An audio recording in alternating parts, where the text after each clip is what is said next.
दोस्तों, prelims master programme में आपका स्वागत है। देखिए, जब हम प्री के लिए कोई टॉपिक पढ़ते हैं ना, तो हमारे पास दो प्रश्न होने चाहिए। ज़रूरी नहीं है कि हम रोज़ रोज़ ऐसे पूछते रहें, लेकिन एक माइंडसेट होना चाहिए। और दो प्रश्न किस तरह के हैं? पहला क्वेश्चन ये होना चाहिए कि जो हम पढ़ने जा रहे हैं जिस टॉपिक को, क्या वह इम्पोर्टेंट है? और दूसरा क्वेश्चन ये कि अगर वह इम्पोर्टेंट है तो उसमें पढ़ना क्या है।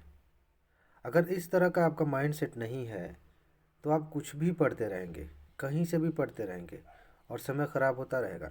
देखिए, एक होता है कि आपने बेसिक समझ बनाने के लिए सब कुछ पढ़ा, मतलब इतिहास की बात करें तो इतिहास में सारी कहानी आपने पढ़ी किसी भी किताब से, एनसीईआरटी से।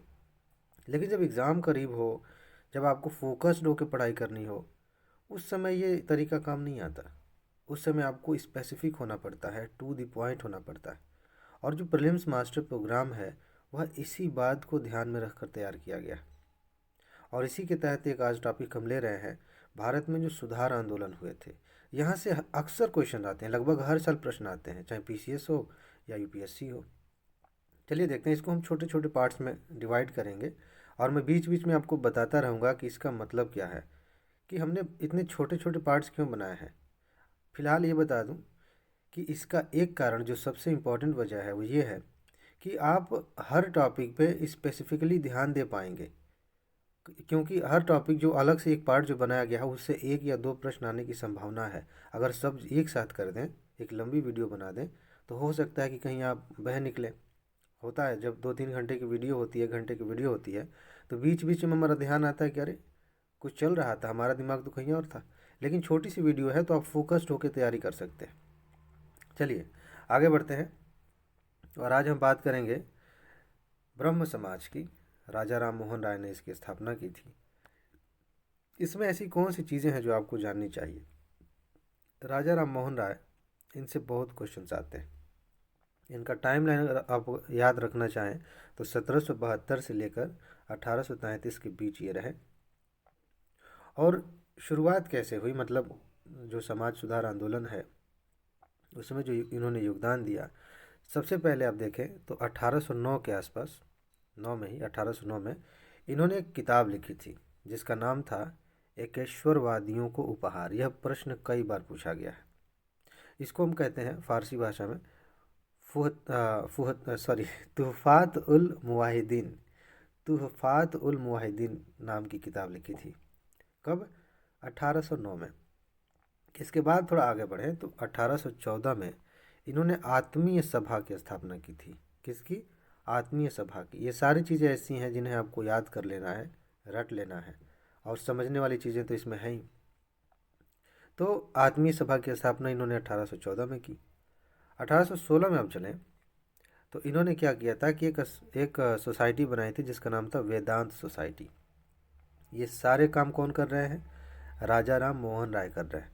अगर अलग से मान लीजिए प्रश्न आया, मेंस का प्रश्न आ गया कि भारतीय समाज सुधार में राजा राम मोहन राय के योगदान क्या थे, तो आप ये सारी चीज़ें वहाँ भी लिख सकते हैं और बहुत अच्छे नंबर पा सकते हैं। चलिए आगे ज़रा बात करें तो 1820 में इन्होंने एक किताब लिखा था और उस किताब का नाम था प्रिसेप्टस ऑफ जीसस।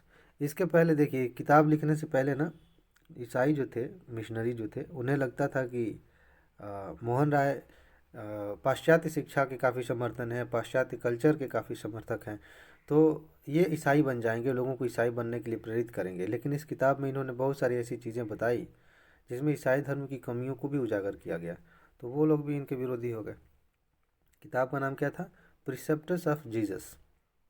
और बाद में इन्होंने अखबार निकाला एक, संवाद कौमुदी के नाम से भी, और संवाद कौमुदी और मिरातुल अखबार, ये पत्रिकाएं इन्होंने निकाली।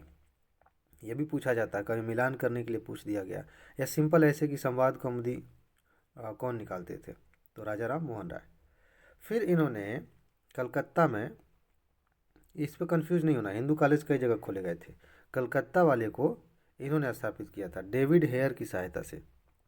डेविड हेयर की सहायता से कलकत्ता में इन्होंने हिंदू कॉलेज की स्थापना की थी।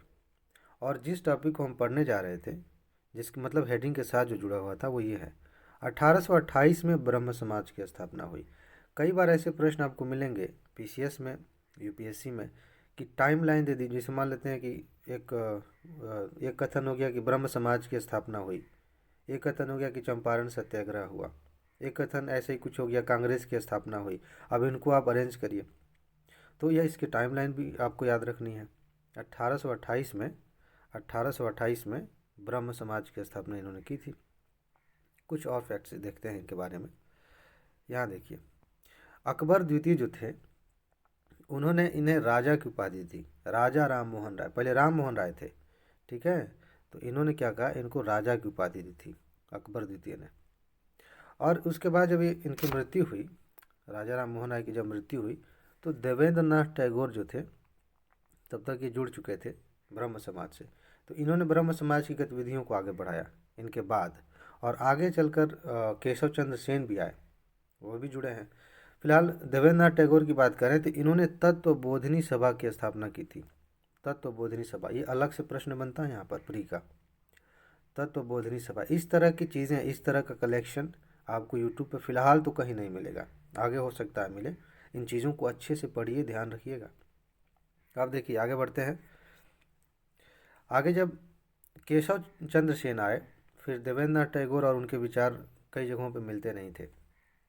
उसके बाद क्या होना था, 1865 में विभाजन हो गया, जो ब्रह्म समाज था उसमें हो गया विभाजन।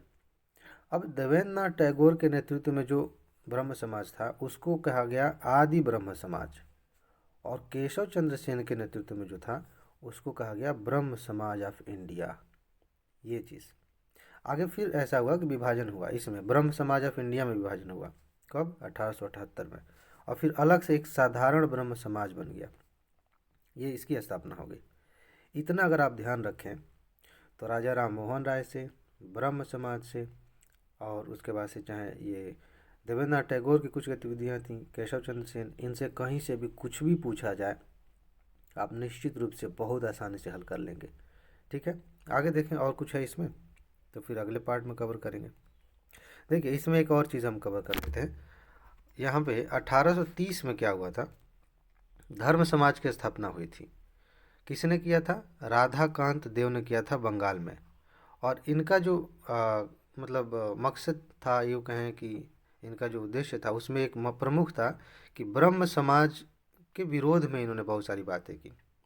क्योंकि इनका इनका जो संगठन था, जैसे धर्म समाज है, इनकी सोच थोड़ी सी पुरानी टाइप की थी, रूढ़िवादी टाइप की थी। तो ये ब्रह्म समाज के विरोध में इन्होंने बहुत सारी बातें की। तो इसमें इतना ही, ताकि इसको बार बार आप देख करके रिवाइज कर सकें। बाकी चीज़ें हम अगले पार्ट में कवर करते हैं। ठीक है, नमस्कार।